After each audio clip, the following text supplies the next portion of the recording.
Hi అండి, good morning to all. నేను మీ Ganapathi, weather news for Andhra. So మనం ఏదైతే చెప్పుకున్నామో వెదర్ చేంజెస్ ఉన్నాయి, సో ఎక్కడెక్కడ వర్షాలు పడతాయనే విషయాన్ని మనం చెప్పడం జరిగింది. అదేవిధంగా మనకైతే వర్షాలు అయితే పడడం జరుగుతుంది. సో మనం చెప్పుకున్నామండి, జూలై మొత్తం కూడా మనకైతే వర్షాలు అనేవి పడతాయని చెప్పేసి చెప్పడం జరిగింది. సో ఎక్కడంటే ఉత్తరాంధ్ర, అదేవిధంగా దక్షిణ కోస్తా జిల్లాల్లో పడతాయి. అదేవిధంగా మనకి రాయలసీమలో తేలికపాటి నుంచి కొంచెం చోట్ల మోస్తారు వర్షాలు పడతాయని చెప్పేసి చెప్పడం జరిగింది. అయితే ప్రజెంట్ ఏ విధంగా ఉంది, రాబోయే 2 వీక్స్లో వాతావరణం ఇంకా చేంజ్ అయ్యే అవకాశం ఉందా, ఎక్కడెక్కడ వర్షాలు ఎక్కువ మొత్తంలో పడే అవకాశం ఉందనే విషయాన్ని ఒకసారి చూద్దాం. మరి ప్రజెంట్ చూసుకుంటే మనకైతే ఎంటైర్ శ్రీకాకుళం, విజయనగరం, విశాఖపట్నం, ఉత్తరాంధ్ర అంతా కూడా మనకి తేలికపాటి వర్షం పడడం జరుగుతుంది. ఇంకా మోస్తరు వర్షం కూడా కురిసే అవకాశం అయితే ఈరోజు మధ్యాహ్నం కూడా ఉందనే విషయాన్ని ఇక్కడైతే చూడొచ్చు. ఇక రిమైనింగ్ అంతా కూడా నర్సాపట్నం, అదేవిధంగా తుని, రంపచోడవరం, రాజమహేంద్రవరం, అమలాపురం, ఏలూరు, విజయవాడ, మచిలీపట్నం, చీరాల, ఒంగోలు, అదేవిధంగా నర్సారావుపేట, దర్శి, మార్కాపూర్, కనిగిరి, కావలి, నెల్లూరు, మిట్టపాలెం ఇవన్నీ కూడా మనకైతే డీప్ క్లౌడ్స్తో నిండి ఉందండి. అక్కడక్కడ తేలికపాటి వర్షాల నుంచి మోస్తరు వర్షాలు అయితే కురుస్తున్నాయి. ఇక రిమైనింగ్ అంతా కూడా మనకి రాయలసీమ జిల్లాల్లో కూడా తేలికపాటి వర్షాలు మాత్రమే ఉన్నాయి. భారీ వర్షాలు కానీ మోస్తరుకి మించిన వర్షాలు కానీ పడడం అయితే లేదని చెప్పేసి మనం చెప్పొచ్చు. ఇంకా ఈ 2 డేస్లో ఏదైతే ఇంకా రేపు ఎల్లుండి ఏ విధంగా ఉండిపోతుందనే విషయాన్ని కూడా ఒకసారి మనం చూద్దాం. అయితే సో మనం ప్రీవియస్ వీడియోలో చెప్పుకున్నామండి, ఉత్తర బంగాళాఖాతంలోని మనకి ఒక సైక్లోనిక్ సర్క్యులేషన్ ఏర్పడుతుంది. 23వ తారీఖున అంటే ఈరోజు మనకైతే ఏర్పడడం జరిగింది. సో దీని యొక్క ప్రభావంతో మనకైతే తేలికపాటి నుంచి మోస్తరు వర్షాలు అనేవి అంటే మనకి ఉత్తరాంధ్రలో మనకి పడే అవకాశం అయితే ఉంటుందని చెప్పేసి మనం చెప్పుకోవచ్చు. మోస్తరు వర్షాలు కురిసే అవకాశం అయితే ఈరోజు, రేపు, ఎల్లుండి ఉంది 23, 24, 25 తేదీల్లో. సో తర్వాత ఇది మనకి వెస్ట్ బెంగాల్లో మనకైతే క్రాస్ అవుతుంది. సో ఎక్కువ మొత్తంలో వర్షాలు అయితే కురిసే అవకాశం అయితే ఫర్దర్గా లేవు. ప్రజెంట్ ఈరోజు, రేపు, ఎల్లుండి మాత్రం మనకైతే వర్షాలు అనేవి కురిసే అవకాశం అయితే అంటే ఉత్తరాంధ్రలో ఉంది అని చెప్పేసి చూడొచ్చు. ఈరోజు, రేపు, ఎల్లుండు అంటే 23, 24, 25 తేదీల్లో మనకి ఎంటైర్ కోస్తాంధ్రలో ఎక్కువ మొత్తంలో మనకి ఉత్తరాంధ్రలో మోస్తరుకి మించిన వర్షాలు అనేది కురిసే అవకాశం అయితే ఉంటుందండి. ఎక్కడెక్కడంటే టెక్కలి, సోంపేట, విజయనగరం, విశాఖపట్నం, అదేవిధంగా మనకి బొబ్బిలి, పార్వతీపురం ఇవన్నీ కూడా ఎంటైర్ కోస్టల్లో మనకైతే హెవీ రెయిన్స్ అయితే ఉన్నాయండి ఈరోజు, రేపు, ఎల్లుండు.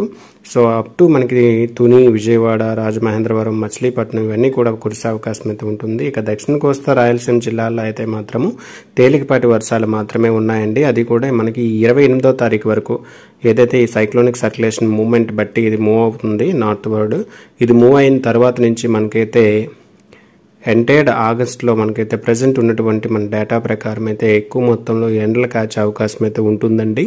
సో మ్యాక్సిమం మనకి జూలై ఎండ్ అయిపోతుంది. జూలై ఎండింగ్ తర్వాత అంటే 28th జూలై నుంచి మనకైతే అక్కడక్కడ తేలికపాటి వర్షాలు అక్కడక్కడ అప్పుడప్పుడు పడతాయి తప్ప ఎక్కువ మొత్తంలో కురిసే అవకాశం అయితే లేదండి ప్రజెంట్ మనకున్నటువంటి డేటా ప్రకారం.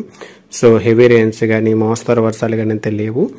సో ఎక్కువ మొత్తంలో అంటే ఆగస్ట్ 20వ తారీఖు వరకు మనకైతే తేలికపాటి వర్షాలు కూడా పడే ఛాన్స్ అనేది అక్కడక్కడ లేదని చెప్పేసి చూడొచ్చు. సో ఈ పరిణామం మనకున్నటువంటి డేటా ప్రకారం చూసుకుంటే చాలా బాధాకరమని చెప్పొచ్చు. ఎందుకంటే రైతు సోదరులు మనకి ఆల్రెడీ వరి నాట్లు నాటడం జరిగింది. సో ఈ 3-4 డేస్ ఇంకా ఎక్కువ మొత్తంలో రెయిన్స్ పడతాయి కాబట్టి ఒక నెక్స్ట్ అంటే ఆగస్ట్ 1st, 2nd వీక్ వరకు మనకి ఇది రెయిన్స్ సరిపోతాయండి.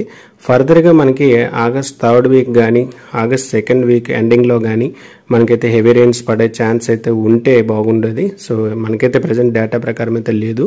సో ఎక్కువ మొత్తంలో ఇంకా రెయిన్స్ అనేవి ఆగస్టులో పడాలని చెప్పేసి భగవంతుని ప్రార్థిద్దాం. మ్యాక్సిమం ఎక్కువ రెయిన్స్ అనేవి పడాలి. సో బట్ మనకి ఏదైతే న్యూట్రల్ ఎన్సో ఉందో, ఎల్నో అనేది న్యూట్రల్ పొజిషన్లో ఉంది కాబట్టి లానినోకి ఎల్నోకి మధ్యలో మన న్యూట్రల్ స్టేట్కి ఎన్సో రావడం వల్ల మనకైతే ఈ కండిషన్స్ రావడం జరిగిందని చెప్పేసి మనమైతే చెప్పొచ్చండి. సో మ్యాక్సిమం మనకైతే హెవీ రెయిన్స్ అయితే లేవని చెప్పేసి నెక్స్ట్ ఆగస్ట్లో చెప్పొచ్చు. సో ఏదైనప్పటికీ కూడా కొద్దిగా బాధాకరమైన విషయమే. ఎందుకంటే 20-30 డేస్ వరకు మనకు రెయిన్స్ లేకపోతే చాలా ప్రాబ్లం ఫేస్ చేయవలసి వస్తుంది రైతు సోదరులందరూ కూడా. సో ఇండియన్ మెట్రాలజికల్ డిపార్ట్మెంట్ వారు కావచ్చు, ఎవరైనా సరే మనకైతే అది క్లియర్ కట్ ఇంకా చెప్పట్లేదు ఆగస్టులో ఎక్కువ మొత్తంలో వర్షాలు ఉంటాయా లేదని దాని మీద క్లారిటీ అయితే లేదని చెప్పేసి చూడొచ్చు. సో మ్యాక్సిమం మనకున్నటువంటి డేటా ప్రకారం మనం ఎప్పటికప్పుడు వేర్లీగా మనం అయితే అప్డేట్ చేద్దాం. రైతు సోదరులకి మనం సపోర్ట్గా నిలద్దాం.